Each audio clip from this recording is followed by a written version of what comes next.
कल्याण डोंबिवलीमध्ये मुसळधार पावसानं आता हजेरी लावलेली आहे। या पावसाचा फटका आता महापालिका मुख्यालयाला बसलेला आहे।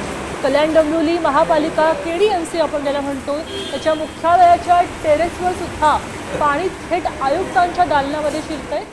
आयुक्तांच्या केबिनच्या छताला गळती लागलेली आहे आणि थेट आयुक्तांच्या दालनामध्ये पाण्याची गळती पाहायला मिळते। लिफ्टमध्ये सुद्धा पाण्याची गळती झालेली आहे। केडीएमसी मध्ये कल्याण डोंबिवली महापालिकेची दृश्य आहेत।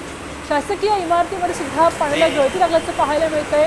छत कोसळत छतामधून पाणी गळतंय आणि थेट आयुक्तांच्या केबिनमध्ये ही गळती झालेली पाहायला मिळते। आयुक्तांच्या दालनामध्ये दृश्य आहेत। दालनाच्या समोरची जी लिफ्ट आहे ती पूर्णपणे जलमय झालेली आहे। केडीएमसी पालिका आता पुन्हा गळू लागलेली आहे। तर सुरक्षा रक्षकांकडून आता पाणी काढण्याचं काम सुरू आहे। युद्ध पातळीवर हे काम सुरू आहे। मुख्यालयातल्या लिफ्टवर सुद्धा गळती झालेली आहे।